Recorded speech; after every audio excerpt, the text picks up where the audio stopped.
حج کا مہینہ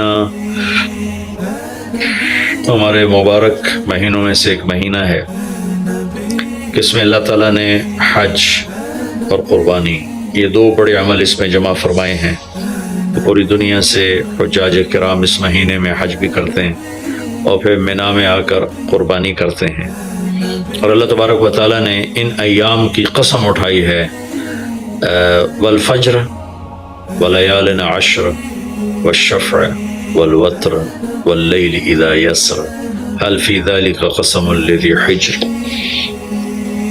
اور کسی دن کی قسم اللہ نے ایسے نہیں اٹھائی، خاص کر اللہ کو عید کے دن کی قسم اٹھائے یا جمعے کی قسم اٹھائے یا لیلۃ القدر کی قسم اٹھائے، انا انزلناہ فی لیلۃ القدر وما ادراک ما لیلۃ القدر، یہ فرمائی خبر دی۔ لیکن والفجر، مجھے قسم ہے فجر کی، اس سے مراد 10 تاریخ کی صبح جو 9 کا دن گزار کے حج کا دن ہوتا ہے، اور وہ گزار کے جب 10 کی صبح یعنی قربانی کی جو صبح ہے، اللہ نے والفجر اس کی قسم اٹھائی۔ پھر ولیال عشر، یکم سے 10 ذوالحج کی جو راتیں ہیں ان کی قسم اٹھائی۔ والشفع، یہ 10 کے دن کی قسم اٹھائی۔ والوتر، اور یہ اللہ تعالیٰ نے 9 تاریخ کی قسم اٹھائی۔ واللیل اذا یسر، اور یہ 9 اور 10 کی درمیانی رات کی اللہ تعالیٰ نے قسم اٹھائی۔ یہ کسی بھی ٹائم کی، دن کی، مہینے کی، سال کی، اس طرح اللہ تعالیٰ نے خوبصورت انداز میں قسم نہیں اٹھائی جیسی اللہ تبارک و تعالیٰ نے یہ ان 10 دن راتیں، 9 کا دن، 10 کا دن، 10 کی رات، 10 کی صبح، اور اللہ کے نبی کا فرمان ہے کہ ان 10 دنوں میں اللہ تعالیٰ کو جتنی عبادت پسند ہے وہ اور کسی دن میں بھی پسند نہیں، اور اس میں کوئی شک نہیں ان 10 دنوں میں سب سے بڑی عبادت وہ حج ہے، جس کو اللہ تعالیٰ نصیب فرمائے اور جس کے مقدر میں فرمائے۔ حج ان 10 دنوں کی سب سے بڑی عبادت ہے۔ عرفات کی 1 دن کی حاضری وہ 10 لاکھ دن کی حاضری یا 1 لاکھ دن کی عبادت کے برابر ہوتی ہے، اور عرفات کے دن کی حاضری میں اللہ تعالیٰ کا ارشاد ہوتا ہے، میرے بندو آج جتنے گناہ لے کر آؤ، جتنے بارش کے قطرے، جتنے درختوں کے پتے، جتنے ریت کے ذرے، جتنے گردش ایام میں جب سے ٹائم شروع ہوا ہے اس میں بننے والے دن اور رات، اور یہاں کے توبہ کرو میں سب معاف کروں گا۔ اور عرفات کے دن جتنا شیطان ذلیل ہوتا ہے اتنا کسی دن بھی ذلیل نہیں ہوتا، اور میرے محبوب صلی اللہ علیہ وسلم نے یہ دن حج کا، عرفہ کا، زور اثر کٹھی پڑھ کے پھر سارا دن شام تک کوئی 5-6 گھنٹے مسلسل دعا مانگی، اور آپ نے فرمایا کہ اس وقت میرا اللہ میرے صحابہ پہ فخر فرما رہا ہے، اور قربان جاؤں خطاب کے بیٹے پر، فرمایا، اور عمر بن خطاب پہ اس وقت میرا اللہ خاص طور پہ خوش ہو رہا ہے، اور خاص طور پہ عمر بن خطاب پہ اللہ تعالیٰ فخر فرما رہا ہے۔ تو ان 10 دنوں میں جسے اللہ حج میسر فرما دے تو اس سے بڑی عبادت کوئی نہیں۔ حج میسر نہیں ہے تو پھر ان 10 دنوں میں نومی کا روزہ رکھنا، ان 10 دنوں میں روزے رکھنا، اس میں نوافل کی کثرت، صدقے کی کثرت، پھر قربانی، یہ سارے اعمال ان 10 دنوں میں انتہائی محبوب ہیں، جنہیں اللہ سعادت دے دے حج کی، بار بار جائیں۔ تابعوا بین الحج والعمرہ، حج عمرہ آگے پیچھے کرو، آگے پیچھے کرو۔ ایک بہت بڑا طبقہ ہے جو یہ کہتا ہے کہ ایک دفعہ فرض ہے اس کے بعد کوئی ضروری نہیں۔ میں کب کہتا ہوں کہ ضروری ہے؟ ضروری نہیں ہے، لیکن ضروری کا مطلب فرض نہیں ہے، لیکن اللہ اس کے رسول کو پسند ہے کہ اس کے گھر بار بار آیا جائے، بار بار حاضری دی جائے۔ اللہ کے نبی کو تو آخر عمر میں جا کے موقع ملا، اس کے بعد آپ دنیا سے تشریف لے گئے۔ اگر آپ اس کے بعد زندہ رہتے تو یقیناً آپ ضرور حج کرتے، چونکہ آپ نے جتنے سال مکہ میں گزارے آپ نے ہر سال حج کی، نبوت کے اعلان سے پہلے بھی اور نبوت کے اعلان کے بعد بھی آپ نے مسلسل حج کی، اور 4 عمرے آپ نے فرمائے زندگی میں، 4 عمرے۔ ایک عمرہ مدینہ سے خاص طور پر تشریف لائے جس کو ہم صلح حدیبیہ کہتے ہیں، وہ ہو نہیں سکا، لیکن آپ نے وہیں عمرے کا کام پورا کیا، سر مڑائے، احرام کھولے، پھر اگلے سال آپ اس کی قضا کے لیے تشریف لائے۔ پھر ایک عمرہ آپ نے فتح مکہ کے بعد جعرانہ سے احرام باندھ کے تشریف لائے اور عمرہ کیا، اور ایک عمرہ آپ نے اپنے حج کے ساتھ کیا۔ صدیقی دور میں پہلا سال جنگوں میں گزر گیا، دوسرے سال صدیق اکبر اپنے پورے ساتھیوں کے ساتھ حج پہ تشریف لائے۔ فاروقی دور میں عمر بن خطاب رضی اللہ تعالیٰ 10 سال حکومت کی، 10 سال حج کیا، ہر سال حج پہ تشریف لائے۔ عثمان رضی اللہ تعالیٰ عنہ نے اپنی خلافت کے دور میں جب تک امن رہا ہر سال حج کرتے رہے، جب فساد شروع ہوا تو آپ رکے، اس میں شہید ہو گئے۔ علی رضی اللہ تعالیٰ عنہ کو موقع نہیں ملا، جنگوں میں زندگی گزر گئی اور اسی میں آپ اللہ پاک کی بارگاہ میں پہنچ گئے۔ تو لیکن باقی 3 ساتھیوں کی خلافت کے دور میں آپ نے بکثرت حج اور عمرے کیے۔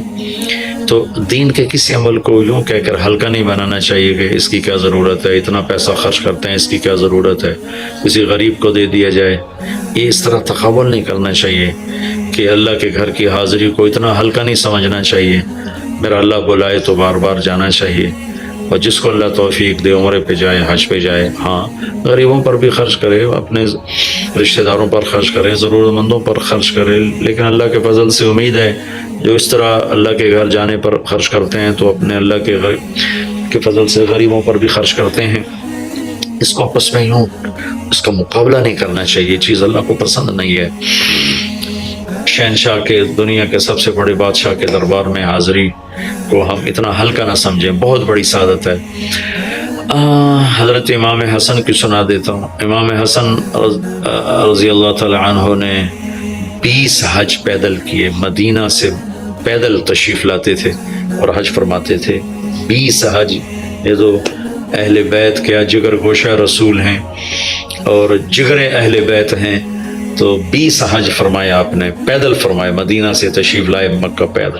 ایسے امام حسین رضی اللہ عنہ نے کئی حج پیدل مجھے ان کا عدد یاد نہیں، امام حسن کا مجھے یاد ہے 20 حج پیدل کے، اور اللہ کے نیک بندوں نے برس ہا برس اللہ کی بارگاہ میں پیدل حاضریاں دی ہیں۔ تو ان 10 دنوں میں عبادت کا ذوق بڑھنا چاہیے، نوافل بڑھائے جائیں، ذکر بڑھائے جائے، تلاوت بڑھائی جائے، ہمت ہو تو روزے رکھے جائیں، خاص طور پہ 9 تاریخ کا روزہ پچھلے سال کے سارے گناہ معاف ہو جاتے ہیں، ایک دن کا جو روزہ ہے۔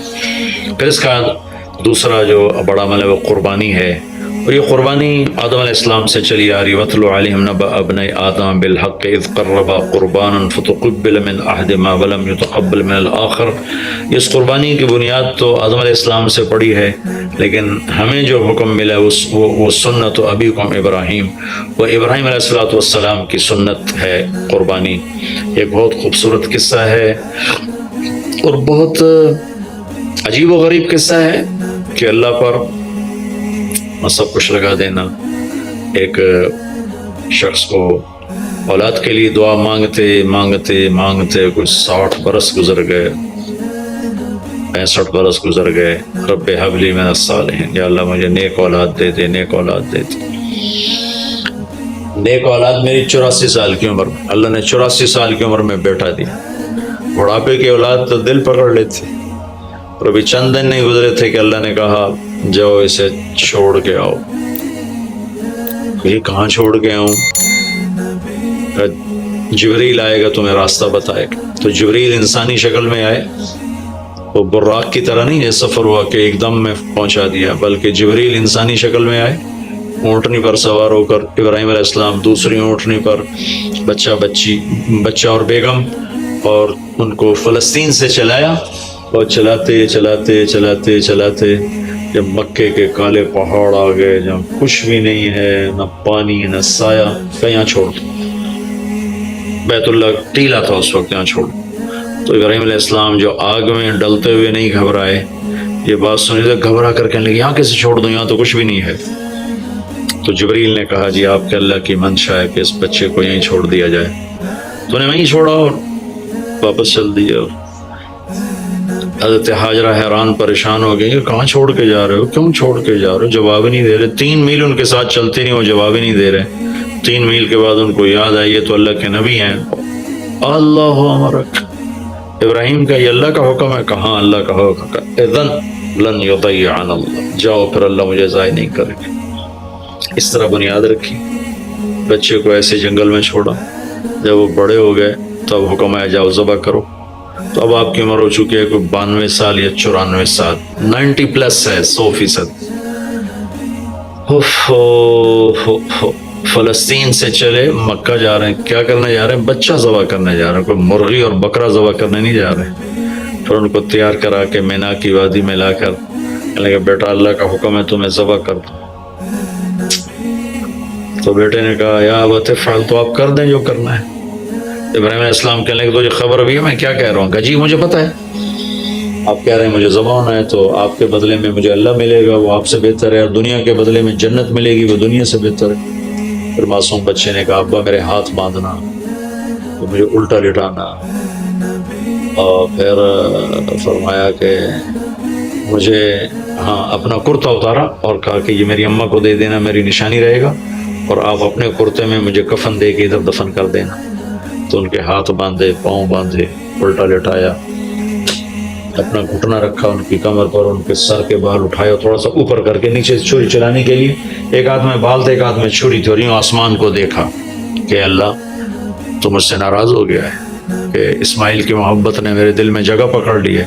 نہیں میرے مالک، میرے دل میں تیرے سوا کچھ نہیں ہے، اگر میرا کوئی امتحان ہے تو پاس کر دے. میرے دل میں تیرے سوا کچھ نہیں ہے، اور اگر تم مجھ سے ناراض ہے تو اپنی ناراضگی دور کر دو، چھری چلا دو. تو میرے مالک نے اسماعیل کو نکال کر چھترے کو ڈال دیا، چھترا، اور آنکھ کھلی تو آنکھوں پر پٹی تھی، کھولی تو آگے چھترا ذبح تھا. نبی پاک صلی اللہ تعالی علیہ وسلم قربانی کے موقع پر 2 چھترے، بکرا نہیں، بھیڑ نہیں، گائے نہیں، بھینس نہیں، 2 چھترے ذبح فرماتے تھے قربانی کے، ایک اپنی طرف سے ایک امت کی طرف سے. حج کے موقع پر آپ نے 63 اونٹ ذبح کیے، 63 اونٹ، جو ایک اونٹ میں 7 آدمی ہوتے ہیں، ایک اونٹ میں 7 آدمی ہوتے ہیں. تو کچھ 441 قربانیاں آپ نے کی اپنی طرف سے، اور مالداروں کو پیغام دیا کہ قربانی خوب کرو. لیکن ہمارے ملک میں ایک عجب چیز چل گئی ہے، بیل لے لیا، 20 لاکھ کا بیل لے لیا. یہ صرف فخر ہے، ریا ہے اور بناوٹ ہے، دکھاوا ہے. آپ 20 لاکھ کے بکرے خریدیں تاکہ غریبوں کو گوشت پہنچے. 20 لاکھ کا ایک بیل لے کے آپ نے کون سا سمجھداری کا، عقل مندی کا کام کیا؟ وہ کراچی مجھے لے گئے منڈی میں، تو 5 لاکھ کے بکرے کھڑے ہوئے، تو میں تو حیران پریشان ہو گئے، بکرے کی قیمت 5 لاکھ.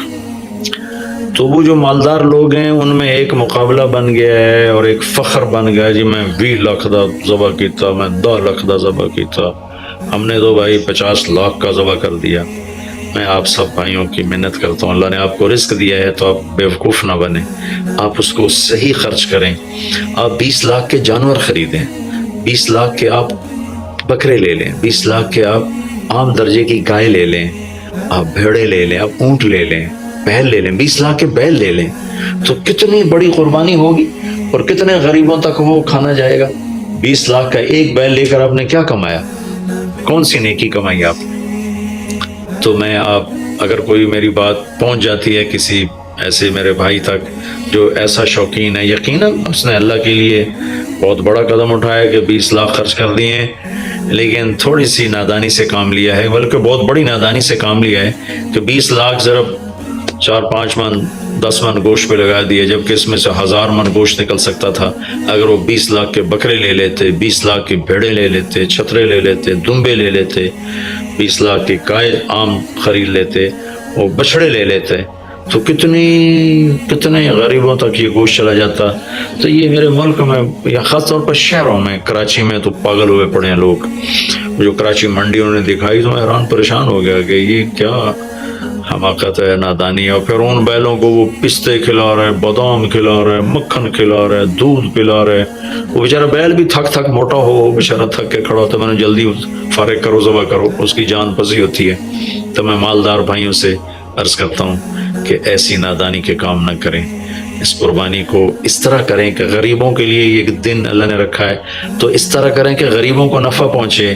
یہ اس نادانی سے توبہ کریں کہ ایک بیل 10 لاکھ کا لے لیا، ایک بکرا 5 لاکھ کا لے لیا، اس میں کتنا پیسہ آپ نے ایک تھوڑے سے بہت تھوڑا نفع کمایا، بہت زیادہ خرچ کیا، اس کے ساتھ اب بہت بڑا نفع، چونکہ قربانی کے جانور جب ذبح ہوتے ہیں تو جتنے اس کے جانور کے جسم پہ بال ہوتے ہیں اتنی نیکیاں لکھی جاتی ہیں۔ 20,000 کا بکرا اچھا مل جاتا ہے تو 1 لاکھ میں 5 بکرے آ جاتے ہیں، اور 5 لاکھ میں 25 بکرے آ جاتے ہیں۔ ایک بکرا 5 لاکھ کا لیا، اس کے جسم پہ فرض کرو 1 لاکھ بال ہیں اور آپ نے 25 لیے تو 25 لاکھ آپ کی نیکیاں بڑھ گئیں۔